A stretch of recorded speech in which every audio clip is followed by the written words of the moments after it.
Good morning बच्चों। आज मैं आपके सामने एक नया चैप्टर पृथ्वी पर जीवन लेके आई हूँ। पृथ्वी पर जीवन जीवन जिसमें जीवन पाया जाता है उसे जीवधारी कहते हैं। जिसमें जीवन पाया जाता है उसे जीवधारी कहते हैं। अब जीवधारी जहाँ रहते हैं और प्रजनन करते हैं उसे उनका आवास कहते हैं। जीवधारी जहाँ रहते हैं और प्रजनन करते हैं उसे उसका आवास कहते हैं। आवास के आधार पे हमने जीवधारियों को 3 भागों में बांटा: जलचर, स्थलचर और उभयचर।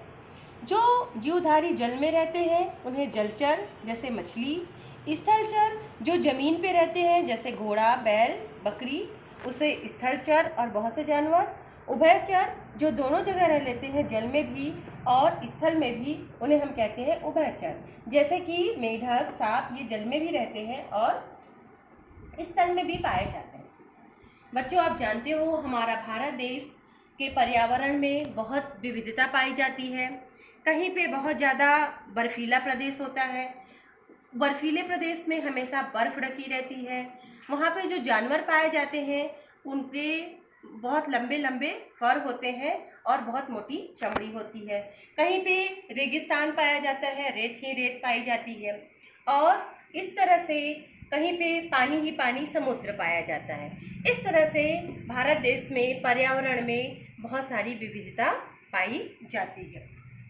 तो बच्चों, इन पर्यावरण में विविधता होने के साथ जो जीवधारी इसमें रहते हैं, कई जगह उन्हें जीवन जीने के लिए आसानी से सब चीज़ें उपलब्ध हो जाती हैं, लेकिन बहुत से पर्यावरण में इनको जीने के लिए सब सामान आसानी से उपलब्ध नहीं होते और इनको जीने के लिए परेशानी होती है। उसे इस तरह से हमारे भारत देश में पर्यावरण में बहुत विविधता पाई जाती है। खाद्य श्रृंखला, अगला है खाद्य श्रृंखला। खाद्य श्रृंखला क्या होती है बच्चों? जीवधारी, हमारे जितने भी जीवधारी हैं वो आपस में खाद्य श्रृंखला के द्वारा जुड़े होते हैं। किसके द्वारा जुड़े होते हैं? आपस में खाद्य श्रृंखला के द्वारा जुड़े होते हैं। अब खाद्य श्रृंखला क्या होती है? खाद्य श्रृंखला यानी कौन किसको खाता है। जैसे कि सभी एक दूसरे को कोई ना कोई किसी को खाता है, इस तरह से हम सब आपस में एक दूसरे से जुड़े हुए हैं। इसको हम कहते हैं खाद्य श्रृंखला। तो ये जो खाद्य श्रृंखला है इसकी जो सबसे पहले कड़ी है बच्चों वो होती है पौधे। पौधे इस खाद्य श्रृंखला की सबसे पहले कड़ी होते हैं। अब आप सोचेंगे कि ये पौधे जो है ये खाद्य श्रृंखला की सबसे पहली कड़ी क्यों होते हैं? क्यों? क्योंकि देखिए, पौधे ही एकमात्र ऐसे जीवधारी हैं जो अपना भोजन स्वयं बनाते हैं। इसके अलावा हम सब पौधों के ऊपर भोजन के लिए निर्भर होते हैं। चाहे मनुष्य हो चाहे जीव जंतु, सभी किसी न किसी प्रकार से पौधों के ऊपर भोजन के लिए निर्भर होता है। इसलिए सिर्फ पौधे हैं जो इस खाद्य श्रृंखला की पहली कड़ी होते हैं। तो चलिए, खाद्य श्रृंखला मतलब कौन किसको खाता है, इसको कहते हैं खाद्य श्रृंखला। आपको भी मैंने बताया कि हमारे देश के पर्यावरण में बहुत सी विविधता पाई जाती है। कहीं पे रेगिस्तान, कहीं पे बर्फीला प्रदेश। तो चलिए हम एक रेगिस्तान जहाँ पाया जाता है वहाँ की खाद्य श्रृंखला हम देखते हैं। जैसलमेर नगर के रेगिस्तान की खाद्य श्रृंखला हम देखेंगे। तो वहाँ पे जो है किस तरह की आप देखते हैं, चूंकि वहाँ रेगिस्तान है, दिन भर तेज धूप रहती है, वहाँ पे पानी कम होता है, रात ठंडी होती है। तो फिर वहाँ पे जो पेड़ पौधे पाए जाते हैं वो कैसे होते हैं? बहुत कटीले होते हैं, नागफनी, या उनको कम पानी की आवश्यकता होती है, ऐसे पौधे वहाँ पे पाए जाते हैं। तो छोटे पौधे जो पाए जाते हैं उनको वहाँ के पाए जाने वाले छोटे कीड़े मकोड़े उन पौधों को खाते हैं। इन कीड़े मकोड़े को वहाँ रेगिस्तान में जो छिपकली पाई जाती है वो उनको खाती है और रेगिस्तानी छिपकली को फिर बाज और उल्लू खाता है। इस तरह से रेगिस्तान के रेत में इस तरह की खाद्य श्रृंखला पाई जाती है। इस तरह से इसमें एक और खाद्य श्रृंखला बनती है कि छोटे पौधे उनको कीड़े, और वहाँ जो रेगिस्तानी में रेत में जो चूहे पाए जाते हैं वो कीड़े को चूहे खाते हैं और चूहे को वहाँ लोमड़ी खाती है। इस तरह से रेगिस्तान में 2 खाद्य श्रृंखला बनाई जाती है। अब आपको मैं एक बात और बताना चाहूँगी बच्चों। कुछ जंतु जैसे छिपकली, घुन जानते हो ना, जो गेहूं में पाया जाता है काला कीड़ा, उसको घुन कहते हैं। आपने कभी इन जानवरों को पानी पीते देखा है? ये जानवर या छिपकली को कभी आपने पानी पीते देखा है? मेरे ख्याल से नहीं देखा होगा। तो आपको क्या लगता है कि ये पानी क्यों नहीं पीते? घुन और छिपकली पानी क्यों नहीं पीते? क्योंकि इनको अपने भोजन से ही पर्याप्त मात्रा में पानी मिल जाता है, इसलिए इनको अलग से पानी पीने की आवश्यकता नहीं होती। इनको इनके भोजन से ही पर्याप्त मात्रा में पानी मिल जाता है, इसलिए इनको अलग से पानी पीने की आवश्यकता नहीं होती। तो चलिए बच्चों, अब हम रेगिस्तान से एक दूसरे प्रदेश की ओर चलते हैं, समुद्र की ओर। जैसा कि आप जानते हो, हमारा जो पृथ्वी है उसमें 3 तरफ से समुद्र से घिरी हुई है और उत्तर की तरफ हिमालय पर्वत है।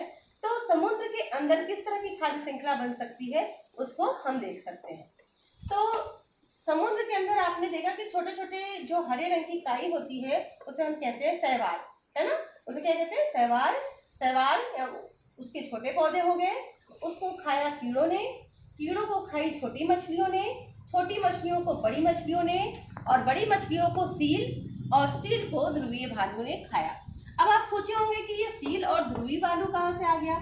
अब देखिए बच्चों, चूंकि समुद्र चारों तरफ से है, तो जो उत्तर ध्रुव है उसे हम कहते हैं आर्कटिक प्रदेश। क्या कहते हैं?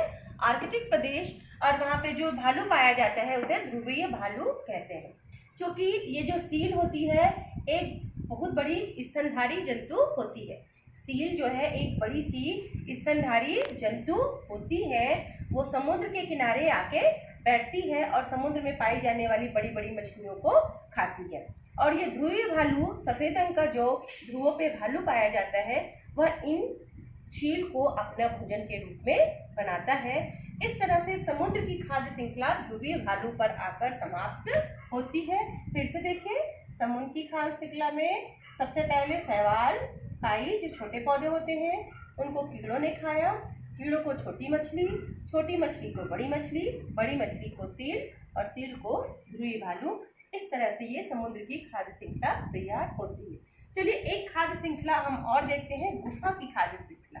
गुफा आपने देखा है कि गुफा पूरा कहीं से भी उसमें प्रकाश नहीं आता, उसके चारों तरफ अंधेरा ही अंधेरा रहता है, और अंधेरे में का वो फायदा उठा के जो चमगादड़ है वहाँ पे अपना घर बना के उल्टा लटके रहते हैं। तो अब देखिए क्या होता है कि ये चमगादड़ जब दिन में बाहर निकलते हैं तो इनको बाज और उल्लू खाता होगा, और ये चमगादड़ घूम के किसको खाते हैं? कीड़ों को। तो इस तरह से गुफा की खाद्य श्रृंखला कैसे बनती है इसको हम देखते हैं। तो चूंकि गुफा के बाहर जो छोटे पौधे पाए जाते होंगे, उन पौधों को कौन खाया? कीड़े को कौन खाता है? चमगादड़। और चमगादड़ को जब ये बाहर निकलता है रात के अंधेरे में तो इनको बाज और उल्लू खाता है। इस तरह से ये गुफा की खाद्य श्रृंखला तैयार होती है। ठीक है बच्चों, इस तरह से हमने आपको रेगिस्तान की खाद्य श्रृंखला, समुद्र की खाद्य श्रृंखला और गुफा की खाद्य श्रृंखला के बारे में जानकारी दी। अब आवास क्या होता है इसको आपको मैंने ऊपर ही बताया कि जीवधारी जहाँ रहते हैं और प्रजनन करते हैं उन्हें उनका आवास कहते हैं। अनुकूलन क्या होता है? देखिए, जितने भी जीवधारियों की शरीर की रचना होती है वो जिस वातावरण में रहते हैं उसी वातावरण में उनके शरीर की रचना ढल जाती है, उनको उस आवास में रहने में कोई कठिनाई नहीं होती है। इसे अनुकूलन कहते हैं। कहने का मतलब ये है कि जिस आवास में वो रहते हैं उसके अनुकूल ही उनका शरीर की रचना ढल जाती है, उसे अनुकूलन कहते हैं। जैसे आप देखिए, जो रेगिस्तान में पौधे रहते हैं वो कटीले रहते हैं, कम पानी लेते हैं, और जो बर्फीले प्रदेश में रहते हैं उसमें लंबे लंबे फर और बाल पाए जाते हैं, जिससे कि उनको मोटी चमड़ी पाई जाती है, जिससे उनको ठंडी कम लगे। तो इस तरह से उनके शरीर की रचना इस प्रकार हो जाती है कि वह वहाँ पे बिना कठिनाई के और आसानी से रह सकते हैं। इसे अनुकूलन कहते हैं। अब विविधता क्या होती है?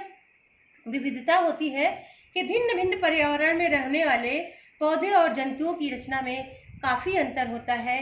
इस भिन्नता को जीव जगत में विविधता कहते हैं। कैसे?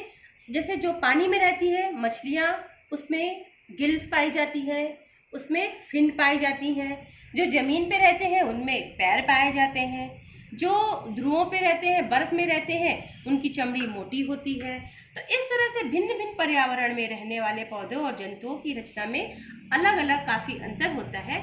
इस भिन्नता को जीव जगत में विविधता कहते हैं। ओके।